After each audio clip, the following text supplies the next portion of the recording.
Okay, magandang umaga po sa inyo lahat. At wini-welcome din po natin ang lahat nating visitors. Welcome po sa gawain ng Christ Redeemed Church.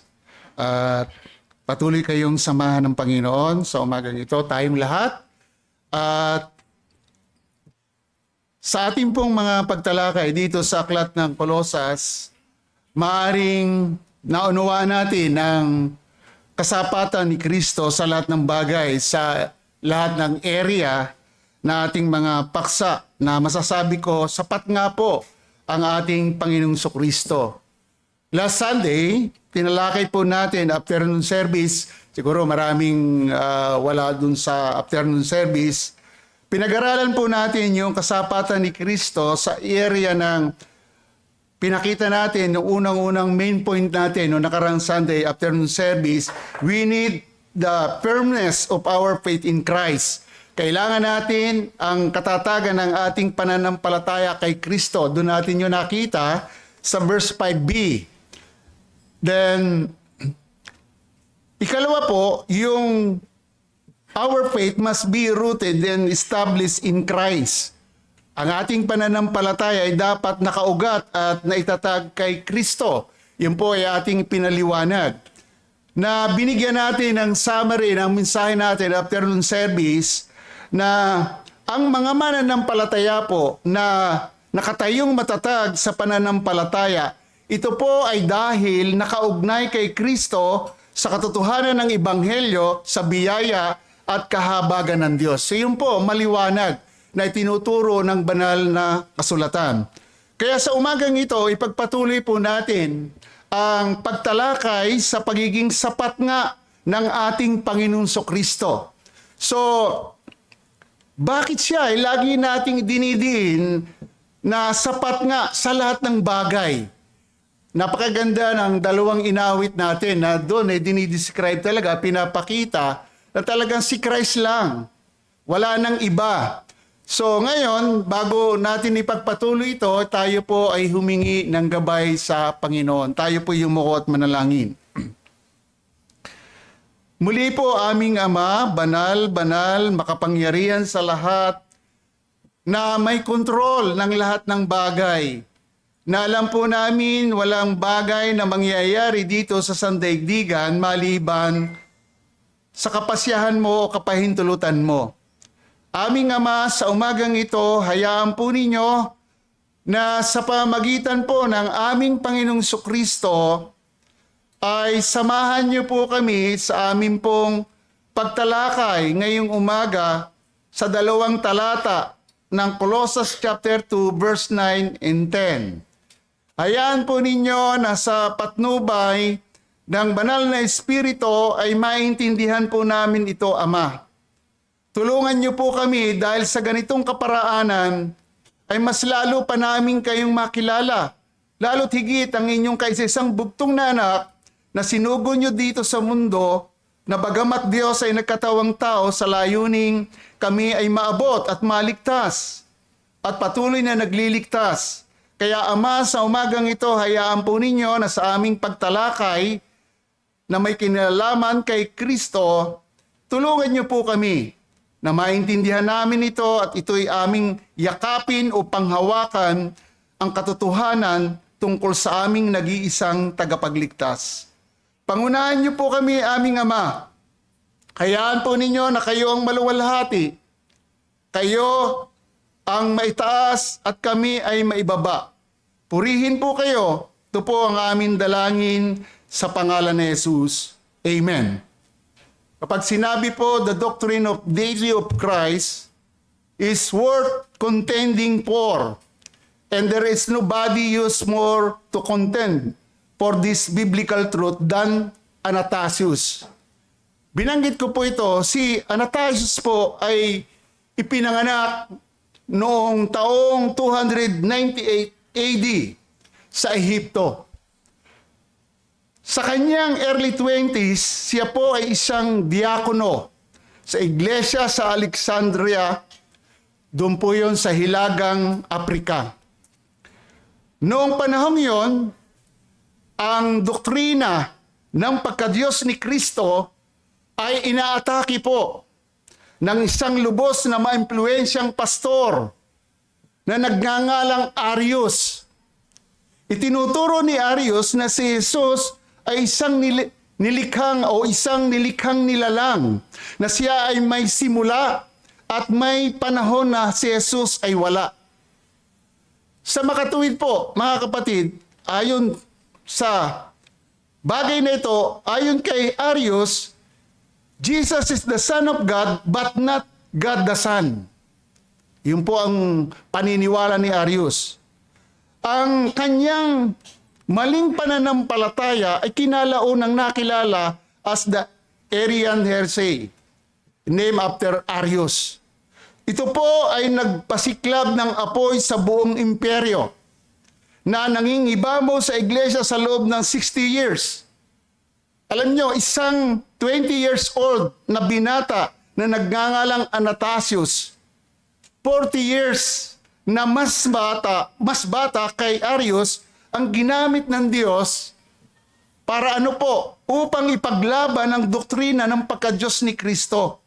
Magandang pananalita para sa 20 years old na ito. Ngayon, hindi mo na kailangan maghintay pa para magkaroon ng malaking epekto sa kaharian. Maaari ka nang gamitin ng Diyos ngayon. So napakaganda po na salamat kay Anastasius na ginamit ng Diyos, bagamat bata pa siya, ay pinaglaban ang pagka-Diyos ni Kristo. Mga kapatid, sa panahon natin, napakarami na ang nagtatanggol o pinagtatanggol ang pagka-Diyos ni Kristo.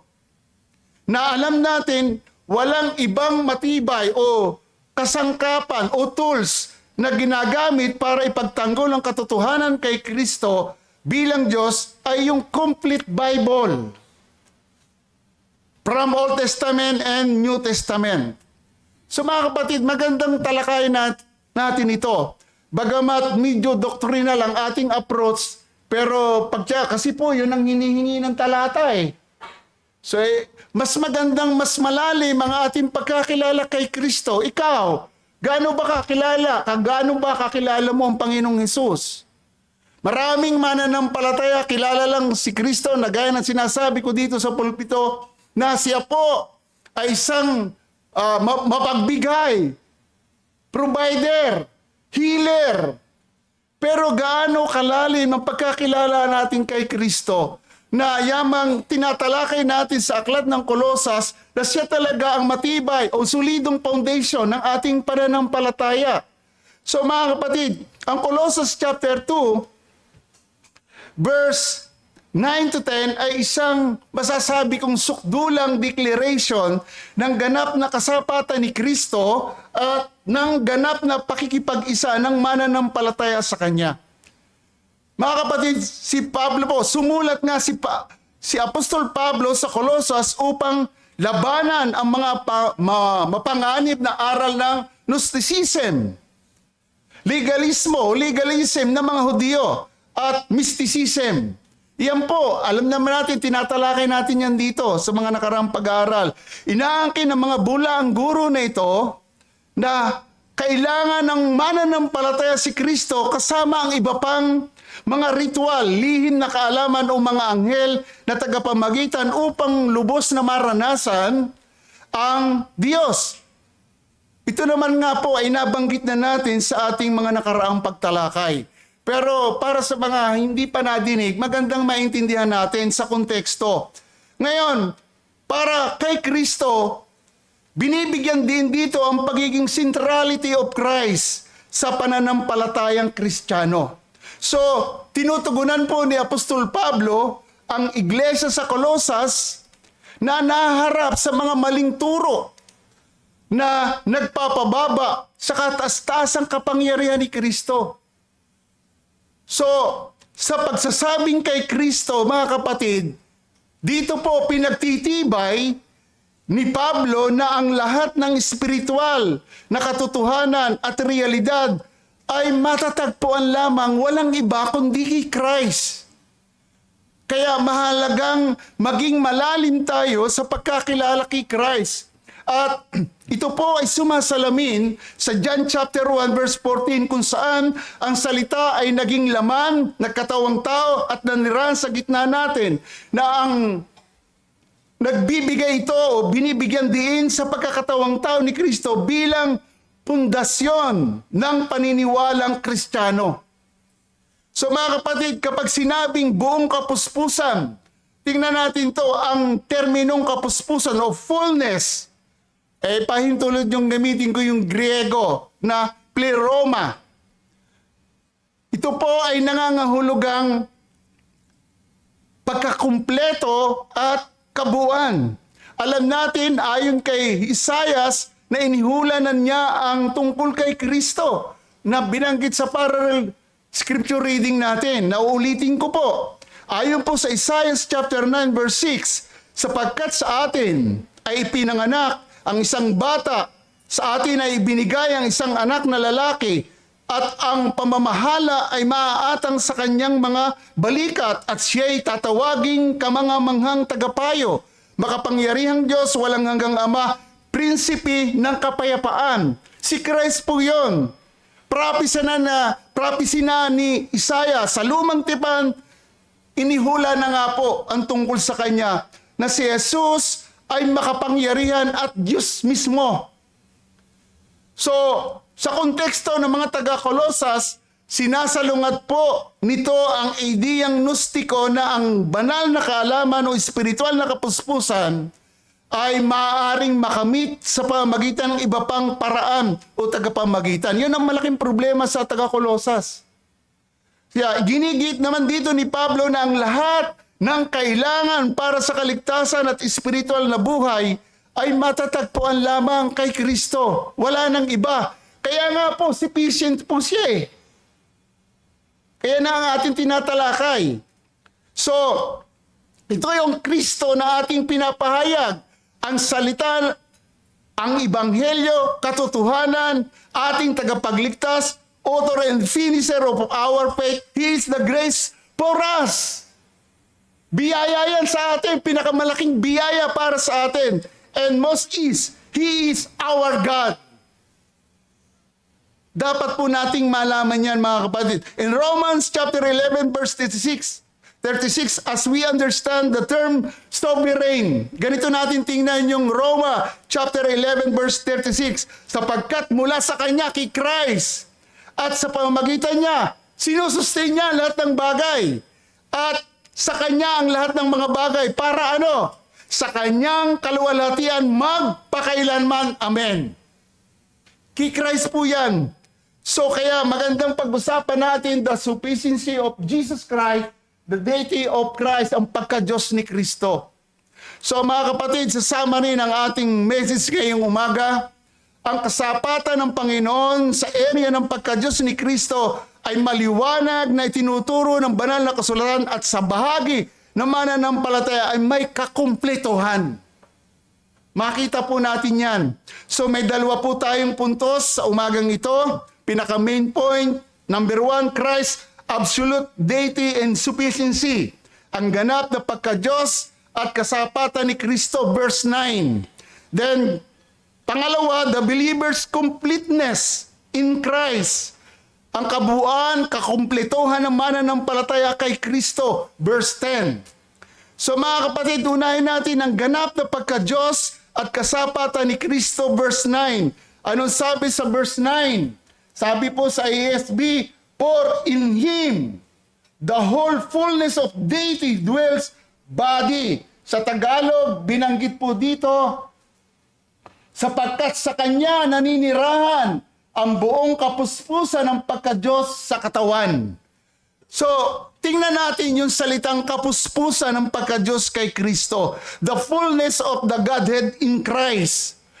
Ito po ay sukdulang pananaw sa Biblia o patunay sa Biblia ng ganap na kasapatan ni Kristo ay maliwanag po na itinuturo ng mga talatang pagtalakay natin dito sa Kolosas.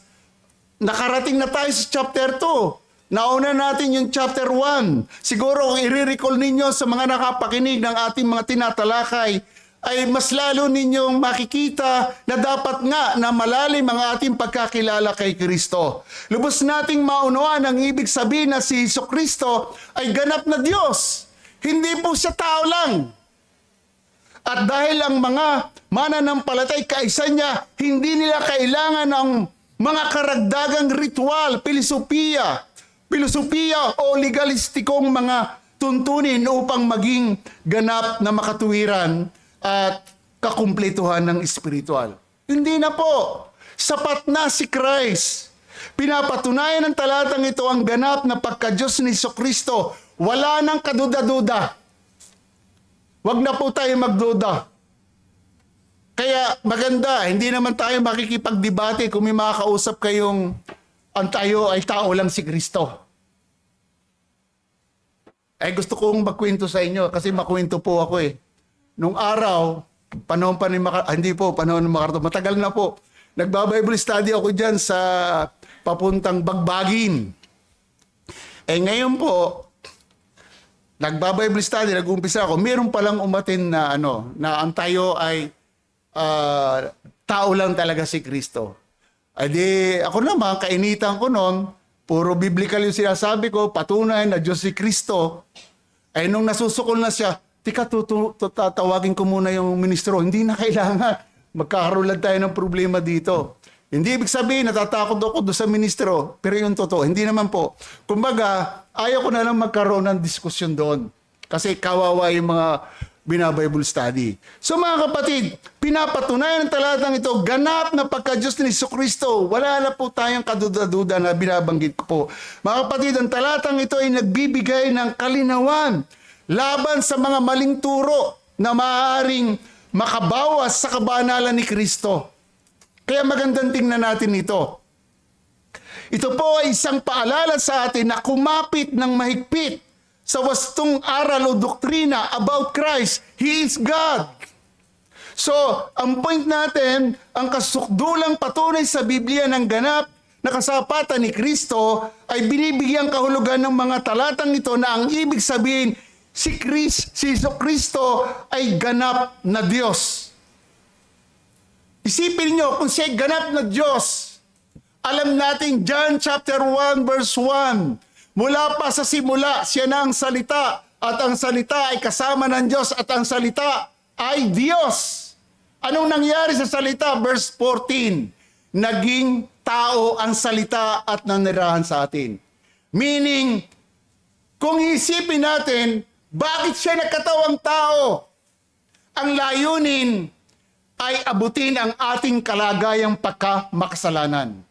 Isipin po natin yon. So sa mga Puritan like Thomas Manton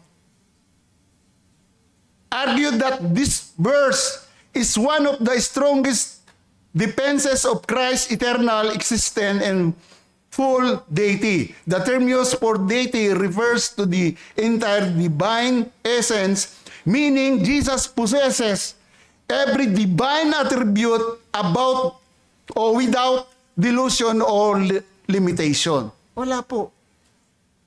Talagang divine siya. Ibig sabihin, God talaga si Christ. Pangalawa, makikita natin yung pagka-Diyos, the deity. Ang salitang Diyos o God sa Griego, theotes, ay tumutukoy sa banal na kalikasan at essence. Si Christ po yun. Binibigyan din dito ang paniniwala sa ganap na kabanalan ni Kristo na nagpapatunay na siya ay hindi lamang isang refleksyon o bahagi ng Diyos, kundi ganap na Diyos mismo.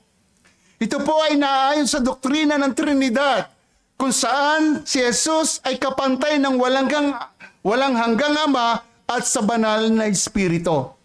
So mga kapatid, ang point natin, ito ay naaayon sa John chapter 10 verse 30, kung saan ipinahayag ni Jesus, ako at ang Ama ay iisa. O baka tumakbo ang isip natin, apa, ibig sabihin si Jesus din pala ay Ama. Mga kapatid, ang John chapter 10 verse 30, I and my Father are one. Bilang isang malinaw na declaration ng ganap na pagka-Diyos ni Kristo. Tinuturo dito na bagamat si Jesus ay magkaiba sa persona. Yun po ang ibig sabihin, na nang sabihin ni Jesus, ako at ang aking Ama, ay inaakin niya ang taglay niya na isang divine essence. Yun po maliwanag. So, ang salitang one sa Griego ay neuter, na tumutukoy sa pagkakaisa ng nature or being rather than being the exact same person. Hindi po. Hindi sila parehong person lang. Magkaiba po. Siya ay may parehong divine essence, power, eternal will, gaya ng Diyos Ama. Sa gayon dito tinitiyak ang ganap na seguridad ng mga mananampalataya. Sure tayo sa pagka-Diyos ni Kristo. Yung salitang nananahan, dwells, ang pandiwang nananahan o dwells, sa Griego po, katoiki, ay nagpapakita ng isang permanenteng tirahan. Hindi isang pansamantala o bahagyang presensya. Hindi po. So, pinapaunawa dito sa atin na ang banal na kalikasan ni Kristo ay hindi isang bagay na paminsan-minsan niyang taglay, kundi isang mahalaga at walang hanggang aspeto ng kanyang pagkatao. So ito po ay kabaliktaran ng tabernakulo o templo sa lumang tipan. Ano yung kabaliktaran? Sa lumang tipan kung saan ang presensya ng Diyos ay pansamantalang naipapakita. So, ang point natin kay Kristo, ang kapuspusan ng Diyos ay permanenteng nananahan, gaya ng nakikita sa John chapter 14 verse 9, kung saan sinabi ni Jesus, ang sino mang nakakita sa akin ay nakakita na sa Ama. So, binibigyan din dito ang Ama at ang Anak ay may isang banal na diwa, divine essence, na nang sabihin ni Jesus, ang nakakita sa akin ay nakakita na rin sa Ama. Ito ay upang ipagtanggol ang pagkakapantay-pantay at kawalang hanggan ni Kristo within the Trinity. Yung magandang maintindihan natin. Si Jesus ay hindi lamang isang nilikhang nilalang na sumasalamin sa Diyos. Siya ang eksaktong bakas o nakikitang manifestation ng di nakikitang Diyos. At alam natin, natalakay na nga po natin yan, mga nakaraan sa mga talata. Hindi po siya nilalang. Ang apat na makita natin dito sa anyong katawan, in the body form, pinatutunayan dito ang pagkakatawang tao, ang paniniwala na ang Diyos ay naging laman sa katauhan ni Jesucristo. So mga kapatid, sinasalungat nito ang mga sinaunang maling pananampalataya like Docetism na nagtatatwa sa tunay na pagkatao ni Kristo. Tinatatwa po nila yung pagkakatawan tao ni Kristo. So ngayon, sa pamamagitan ng pagbibigay din sa anyong katawan, in body form, pinapaunawa ni Pablo na si Jesus ay ganap na tao habang ganap na banal. May kakayahang maranasan ang buhay at pagdurusa ng tao. So yun po. So mahalaga ito para sa pangunawa sa pagbabayad sala. Tanging ang isang ganap na tao at ganap na banal na tagapagligtas ang makapagpabalik o makakapagpanumbalik ng sangkatauhan sa Diyos. So, napakahalaga po nito sa atin mga kapatid. Bakit po? Siya po yung mabuting balita ng kaligtasan. Binanggit ko kanina, siya po yung gospel, siya po yung ebanghelyo, death and resurrection. Yan ang substance ng ebanghelyo. Na kaya bilang Diyos na nagkatawang tao sa layuning abutin ang ating kalagayang pagkamakasalanan. Alam natin, bilang makasalanan, hindi tayo deserve na maligtas. Saan tayo deserve? Eternal punishment. But the grace of God, ibinigay si Christ. Siya mismo yung grace. Diyos na nagkatawang tao, namuhay sa piling natin, sa sangkatauhan. Ang layunin, alisin ka, palayain ka sa pagkaalipin ng kadiliman, at maligtas ka sa walang hanggang kaparusahan. So, sinusuportahan po ang ng Pilipos chapter 2 verse 7 to 8. Ayon kay Pablo kung saan inilalarawan si Kristo bilang tinatanggap ang mismong kalikasan ng isang lingkod at ginawang kawangis ng tao.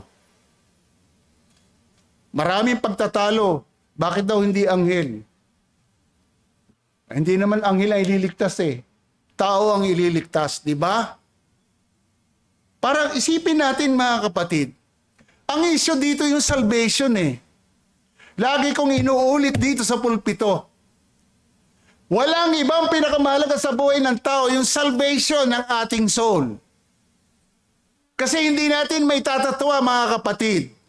May body and soul. Ang kaluluwa ang nadungisan ng kasalanan. Kahit pa 1,000 taon ka maligo ng maligo, hindi yan malilinis. Malilinis lamang yan sa pamamagitan ng dugo ni Kristo, sa kanyang kamatayan sa krus. So, kaya nga mga kapatid, sa punto ng kanyang buhay na nagkatawang tao na bagamat si Diyos ay nagpakababa at nagpakita ng magandang halimbawa hanggang kamatayan sa krus. Si Peter ang nagsasabi, bilang mga mananampalataya, iniwanan tayo ng modelo, mabuting halimbawa, hanggang namatay siya sa krus, hanggang naghirap siya, hanggang sa kamatayan sa krus. Nagreklamo ba siya?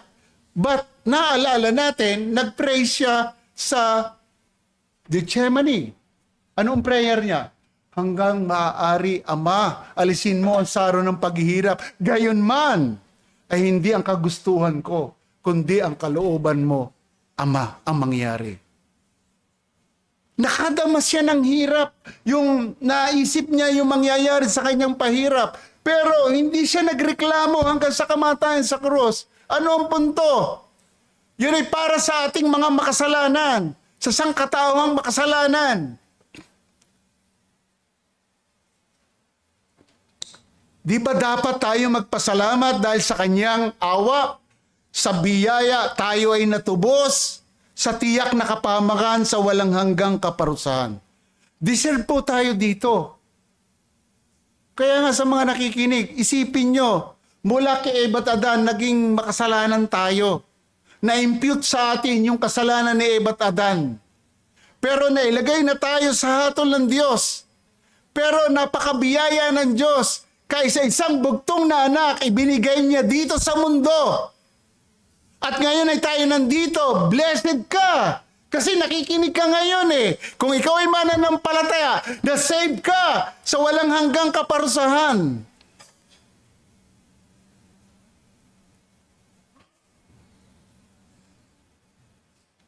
Ito ang direksyon ng ating buhay bilang makasalanan. Deserve tayo sa walang hanggang kaparusahan sa impyerno. Pero ayon sa Ephesians chapter 2 verse 4 and 5, sabi niya, ngunit, ang Diyos palibhasa ay mayaman sa awa dahil sa kanyang dakilang pag-ibig sa atin, bagamat tayo'y mga patay dahil sa ating mga pagsalansang, tayo'y binuhay na kalakip ni Kristo sa pamamagitan ng biyaya, kayo'y nangaligtas. Grabe po mga kapatid. Binuhay tayo, na-regenerate tayo, na-born again tayo. Dati tayo'y patay. Ngayon, nagkaroon tayo ng kamalayan, naunawaan natin ang Ebanghelyo na si Kristo pala ay nagsakripisyo para sa mga makasalanan. At nakita natin ang pagiging marumi, parang isang basahan sa harapan ng Diyos bilang makasalanan. Dahil tayo binuhay sa spiritual na kamatayan. Kaya nga mga kapatid, panghawakan natin ang pagka-Diyos ni Kristo at kasapatan niya para sa ating pangailangan, lalo't higit ay ang kaligtasan. Ang point natin, si Kristo ay ganap na tao at ganap na Diyos na pinapakita ang kasapatan sa pamamagitan niya. Di ba dapat tayo magpasalamat na kilala natin ang tunay na Diyos sa pamamagitan ni Kristo? Bakit? Bumaba siya dito sa lupa. Habang siya nangangaral ng kingdom of God, kumuha siya ng 12 apostol, tinagubilinan, tinuruan niya. Nung maturuan, nung siya'y nagpapaalam na, binigay na sa kanya ang lahat ng otoridad sa langit at sa lupa. Humayo kayo, gawin niyong alagad ko ang lahat ng bansa. Bautismuhan niyo siya sa pangalan ng Ama at Anak at Diyos Espiritu Santo. Sila yung gospel bearer, yung mga apostol. But now, naabot tayo. Ang dami ng palit-palit, successor, na hindi tumigil sa pangangaral ng Ebanghelyo. Kaya ang challenge ko po, mga kapatid, sapat sa atin si Kristo na dapat nating maunawaan ang buong kapuspusan ng Diyos ay nananahan kay Kristo na magbibigay ng katiyakan sa ating mga mananampalataya ng kanyang kasapatan para sa kaligtasan at espiritual na buhay. Hindi na kailangan maghanap pa tayo ng karagdagang mga espiritual na karanasan, tagapamagitan. Ang katotohanan ay sapat na si Kristo sapagkat siya ay Diyos. Sufficient po si Christ.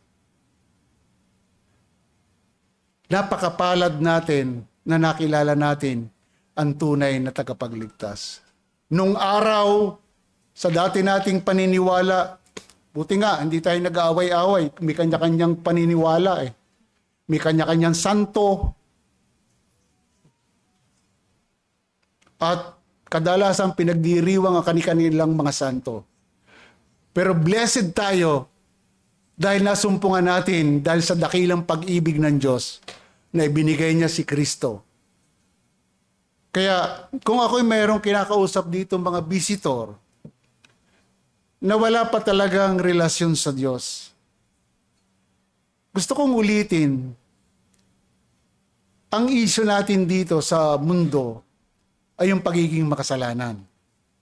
Lagi kong sinasabi na hindi ka naging makasalanan o tayo dahil sa una nating ginawa.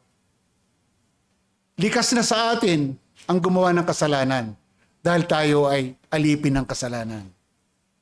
Pero ayon sa banal na kasulatan, nailagay na tayo sa ilalim ng puot ng Diyos, galit ng Diyos. At kung hindi ka may aalis doon, tiyak, diretso sa walang hanggang kaparusahan. Pero gaya ng ating pinag-uusapan, na si Kristo ay Diyos na nagkatawang tao, nagsakripisyo ng kanyang buhay, tinanggap niya ang galit ng Diyos, siya ang umako. Yung puot na sa atin, siya ang umako. Siya ang naparusahan na dapat tayo ang paparusahan. Hindi mo ba yun nakikita? Hindi mo ba yun iniisip? Na ang isyu dito ay ang kaligtasan ng iyong kaluluwa. Kasi darating ang time, aalis tayo dito sa mundong ito. How about your soul? Kapag hindi ka nakakilala sa Panginoon. Dalawa lang lugar, kaparusahan at langit. Pero ang good news, ang Diyos na ang gumawa ng paraan, hindi ikaw ang gagawa ng paraan. Wala kang magagawa. Mapapagod ka lang na mapapagod ka sa paggawa ng mabuti para paboran ng Diyos. Hindi. Diyos na ang gumawa ng paraan. Maliwanag sa ating tinalakay na sinugo si Christ kaysa isang bugtong na anak. Ang sabi ng John 3:16, gayon na lamang ang pagsinta ng Diyos sa buong sanlibutan, ibinigay niya ang kanyang bugtong na anak upang ang sinumang sumampalataya sa kanya ay hindi mapahamak kundi magkaroon ng buhay. Ang kailangan mo si Kristo. Hingin mo ang kanyang awa, magpakababa ka, lumapit ka doon. Lumapit ka sa kanya. Magsisi ka ng kasalanan. Sampalatayanan mo siya. Siya'y patuloy na nag-aanyaya. Pakinggan mo ito kung ako'y may kinakausap dito na wala pa sa Panginoon. Nawa, abutin ka ng Diyos. Pangalawa, the believer's completeness in Christ. ang kabuuan o kakumpletuhan ng mananampalataya kay Kristo. Ang sabi po ng verse 10, sabi po sa verse 10, at kayo'y napuspos sa Kanya, na siyang ulo ng lahat ng pamunuan at kapangyarihan. Sabi sa ESV, and you have been filled in Him, who is the head of all rule and authority. Napakaganda pong talata. Ayon pa rin po sa mga Puritano tulad ni Thomas Watson, ay madalas na nagtuturo na kay Kristo ang mananampalataya ay nagiging ganap na ganap. Dahil ang isang Kristiyano ay nagtataglay kay Kristo, taglay nila ang lahat ng kinakailangan upang iligtas, pabanalin at bigyang kasiyahan ang kaluluwa. Kaya sufficient talaga si Christ. Mga kapatid, tingnan natin yung salitang filled in Him o complete in Christ. Na puno sa Kanya o nakumpleto kay Kristo.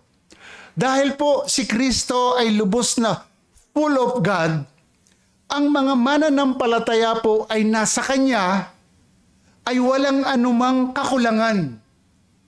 Kaya kumpleto Bakit po?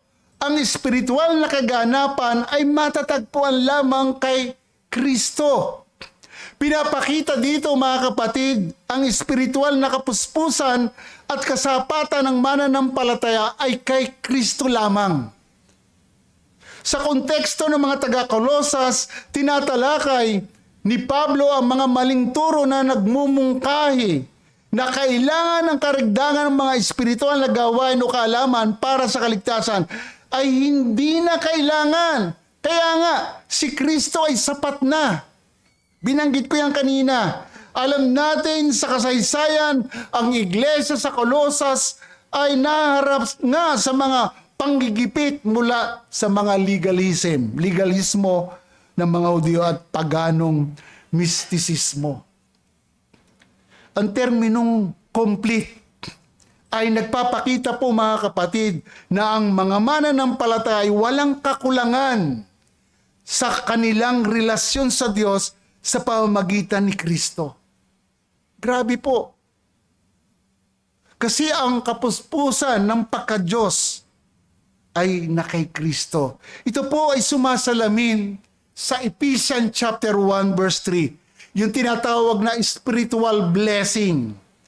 So kung saan sinasabi ang mga mananampalataya ay pinagpala ng bawat espiritual na pagpapala kay Kristo. So mga kapatid, alam ba ninyo na ito'y itinuring ang mga espiritual na pagpapala bilang walang hanggan. Hindi pinaghirapang mga kaloob na biyaya na nakaangkla po lamang ito sa pakikipag-isa ng mananampalataya kay Kristo. Bilang nakipag-isa kay Kristo, united in Christ, mayroon tayong mga spiritual blessing. Sa halip na material na kayamanan, tinukoy ang mga pagpapalang ito bilang mga panloob na katotohanan. Ano po yan? Tulad ng pag-aampon. We are adopted by Christ. Kapatawaran ng kasalanan, pinatawad po tayo. At spiritual na karunungan, meron po tayong spiritual wisdom na nagmumula sa soberanong pagpili ng Diyos at inilalapat sa puso ng banal na espiritu. Mula rin po sa Ephesians chapter 1 ayon kay Pablo, naniniwala ko ang mga mananampalataya pinagpala nga po ng bawat espiritual na pagpapala. Tinuturo dito ang mga kayamanang ito ay ang pagpapawalang sala, nabanggit ko kanina, pag-aampon, higit sa lahat yung pagtubos. Binanggit ko kanina, natubos tayo. Na hindi na tayo mapupunta sa walang hanggang kaparusahan. Yun po ay dahil sa dugo ni Kristo, namatay siya. Buhay ang inialay. Grabe po mga kapatid. Ito po ay kalubusan ng ating security kay Christ at hindi na kailangang pagtrabahuhan sa pamagitan ng second blessing or additional spiritual experience. Hindi na po. Yung konsepto po ng pagiging kay Kristo, mahalaga sa turo o aral ni Pablo na pinapaunawa po o nagpapaunawa ng isang pakikiisa kay Kristo na nagpabago at natupad sa mananampalataya na ginawang particular na makabuluhan ang katiyakang ito ng pagiging kumpleto kay Christ. Completeness in Christ. Ang aral na nag-aangkla sa kaligtasan ng mananampalataya o tayong mananampalataya sa pakikiisa kay Kristo, ito po ay dahil ikaw ay kaisa niya sa pamamagitan ng pananampalataya. Ang kanyang kapuspusan ay nagiging iyong kapuspusan. Kaya nga po, fullness in Christ, complete in Christ. Kaya si Pablo po ay nagpapaliwanag ang tungkol nga po sa completeness ng mananampalataya kay Kristo. So, ang point natin, si Kristo ang bumuo sa atin mula sa pagkasira ng kasalanan, magulong pamumuhay, makamundong pamantayan, nabuo at nakumpleto tayo sa buhay dahil po kay Kristo. Ikintal po natin yan sa ating isipan. Yung mapapansin din natin sa talata, yung the head or yung ulo, verse 10a. Idinidiin po dito the term head sa Greek po ay kipali, meaning Christ is the commander-in-chief over the entire universe. Wow! Mayroon tayong commander-in-chief. Itinuring ang ulo bilang ganap na soberanong kataas-taasan ni Kristo sa lahat ng bagay. Kinakatuwiran po dito mga kapatid dahil si Kristo ay may otoridad sa lahat ng mga pinuno sa lupa at mga espiritual na kapangyarihan.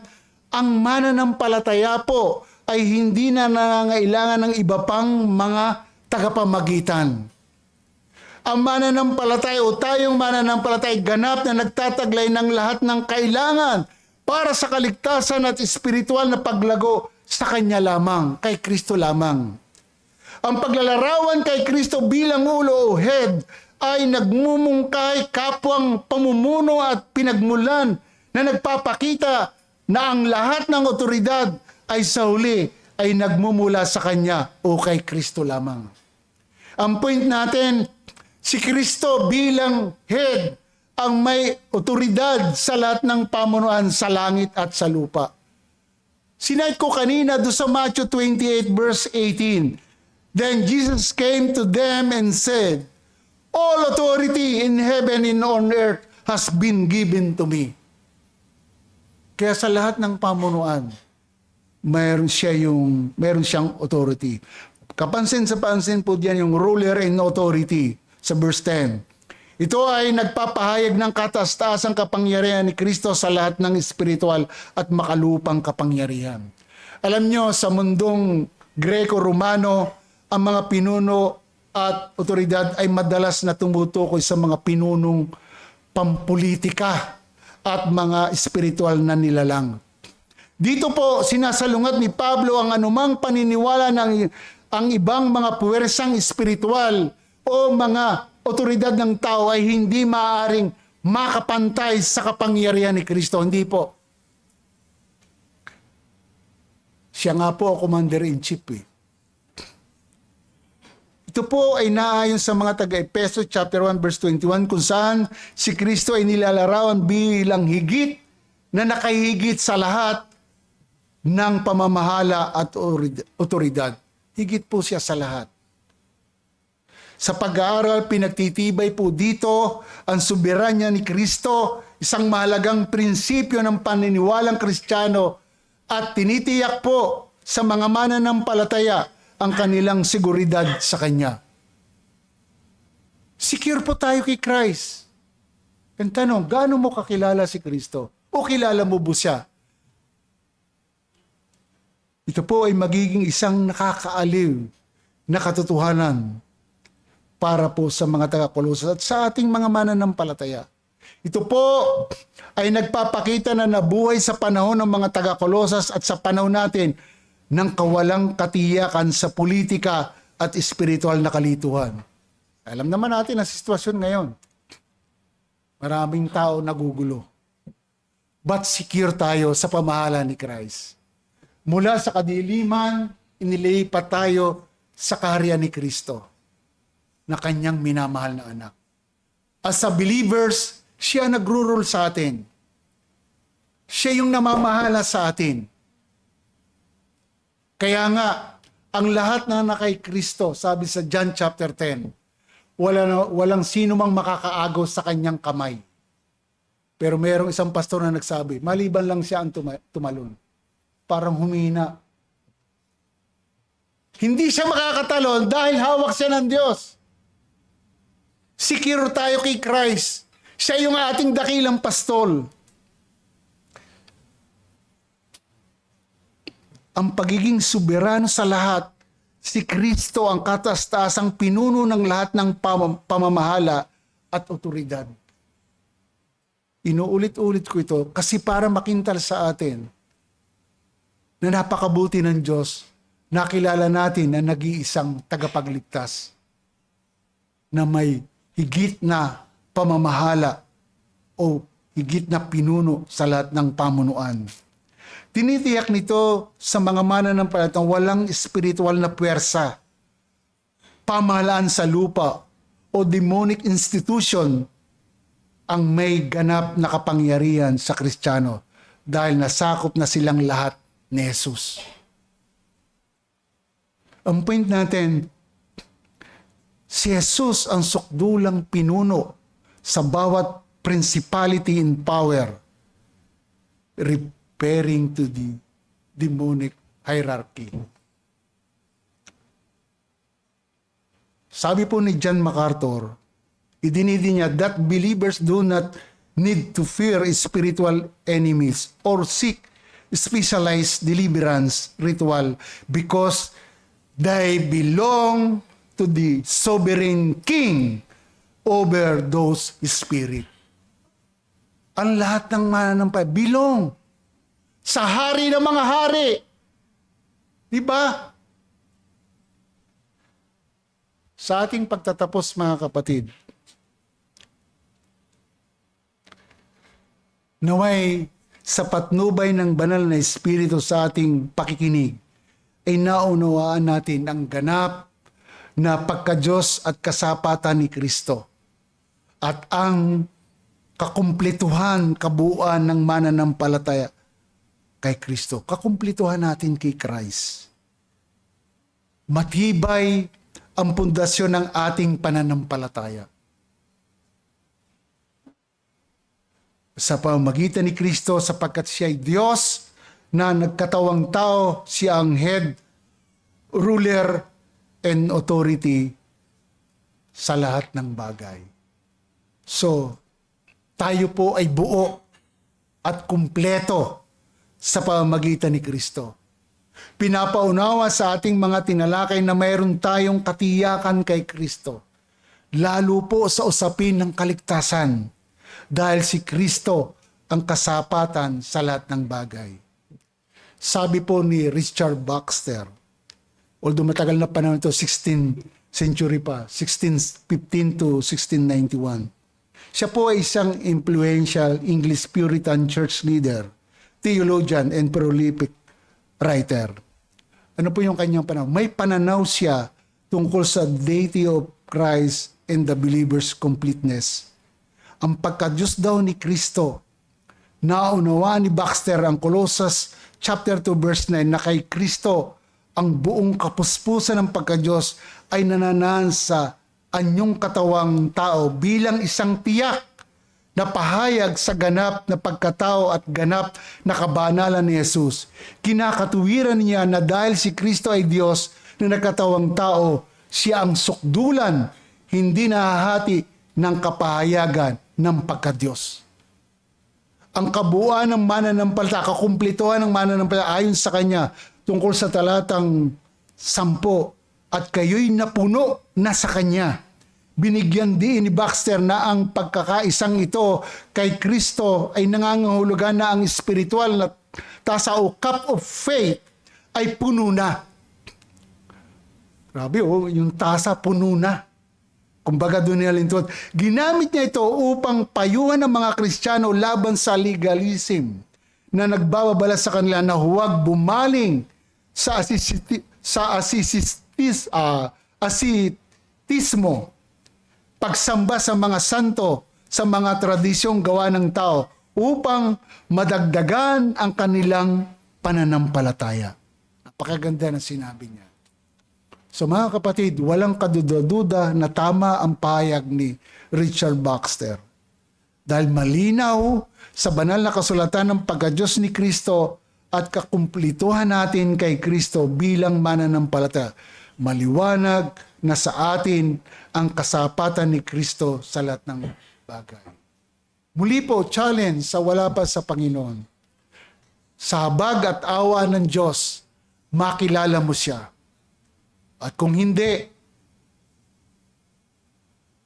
sorry, kung di mo makikilala si Kristo, bilang nasa ilalim ng galit ng Diyos, nasa kahatulan ng Diyos, tuloy-tuloy ka sa walang kaparusahan. But, naibigay na si Kristo. Ayon sa banal na kasulatan, sampalatayanan mo siya at talikuran ng kasalanan. So pagpalain tayo ng Diyos, to God be all the glory. Tayo po'y manalangin. Ama, salamat po sa umagang ito na minsan pa, bagamat doktrinal ang aming pinag-usapan, but naniniwala kami kung mayroong kakulangan kami sa pagkakilala kay Kristo, maaaring ito'y karagdagan sa amin na mas lalo namin panghawakan si Kristo na bilang Diyos na nagkatawang tao, na dahil sa Kanya kami mga naligtas at patuloy na nagliligtas. Kaya Ama, marami pong salamat sa umagang ito sa patuloy na pagpapaunawa mo sa amin. Purihin po kayo. Sa iyo ang karangalan at kaluwalhatian sa pangalan ni Jesus. Amen.